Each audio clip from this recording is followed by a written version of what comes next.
What's happening, Hammers? Dan Lawless here, back with another edition of the West Ham Week, where I take three of the top stories from West Ham from throughout the week and break them down into 2-minute sections. Now, last week there was a bit of an issue with the upload. I uploaded it on Friday, went off to Cornwall with my mates to the 80s weekend that was going to.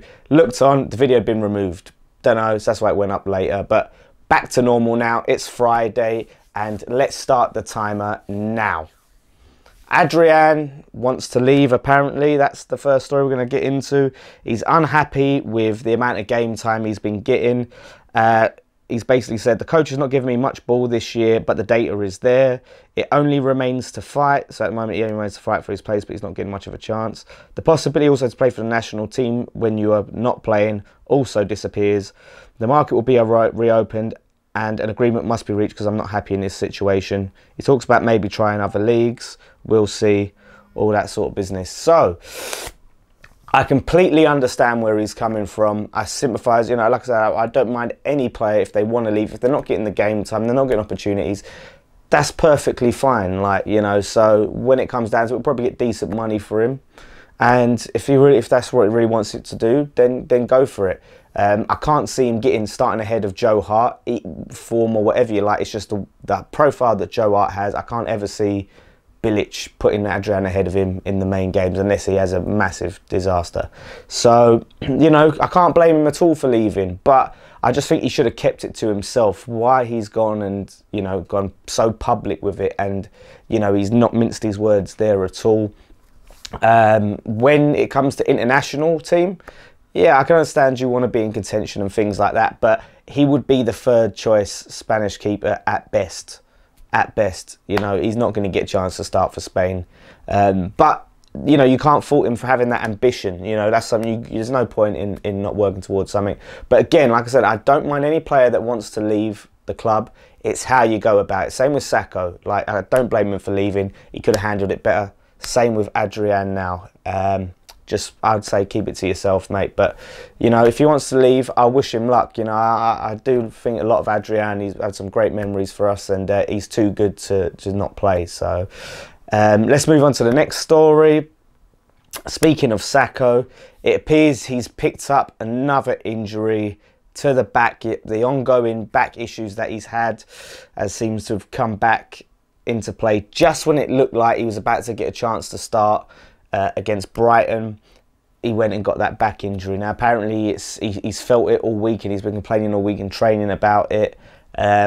Hopefully it's just maybe just a little bit of a twinge or something that's not long term. I don't know at this time, but it's gutting. I feel for the player because, you know, he's been in good form. You know, he's been coming off the bench.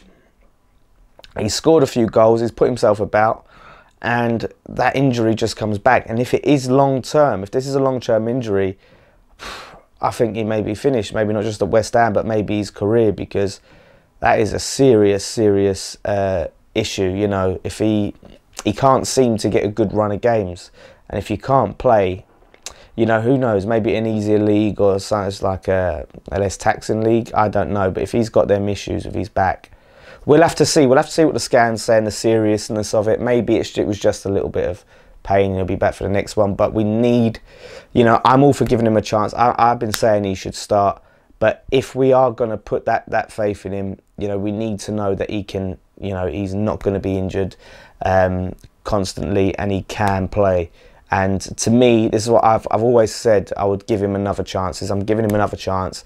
And this season, for me, this is the season he has to prove. Now, no one gets injured on purpose. You can't blame the player. But at the same time, you know, it's just not something that you can keep sort of dealing with. And if we want to give him a new deal, we have to see what's what with this. Same with Carroll. You know, we've given him so many chances with the injury and things, and we've keep putting faith in him. So I just hope that it's fine. It's not too serious, and he comes back very soon. Lastly, talking about the Brighton game, Slaven Bilic has come out and he's ruled out the possibility of Tony Martinez being in the squad. This has disappointed a lot of West Ham fans to hear this. Bilic said we've got enough options. Looking at them options, obviously Sakho is injured, but we know that now. Carroll's suspended. Hernandez is a doubt, but Bilic reckons he should be in the squad, but it's not for certain. So that leaves us with Ayew. It leaves us with Arnautovic, who can also play up top. Antonio can sort of play up top. But no out-and-out strikers if Hernandez is. Hopefully Hernandez is available to play, but he said in the squad, which means he might not be fit to play. So seeing someone out, Tony Martinez has been quite prolific for the under-23s, and maybe, you know, being in the squad, coming off the bench, it would do wonders for him. You know, I think it's something like 23 and 26 he scored.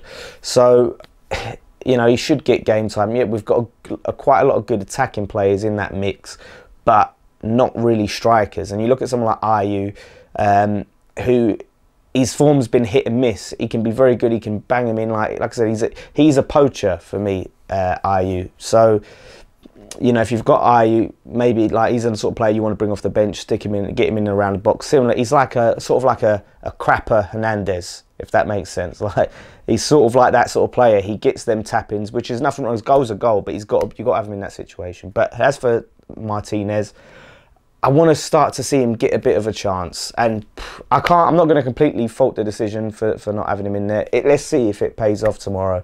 If it pays off, you can't grumble, can you, if we win? So anyway, that's all I've got time for this week. Hope you guys enjoyed that. Leave your comments below to these topics and these subjects. Let me know what you think, and yeah, hopefully I don't have to re-upload this twice and it don't get removed by YouTube or whoever, whatever happened, I don't know. But yeah, so don't forget, check out all the fan cams, check out post-match reaction, I think it'll be, because it's a late one, and everything else we've got going on. And lastly, don't forget to subscribe. One thing left to say, come on you Irons.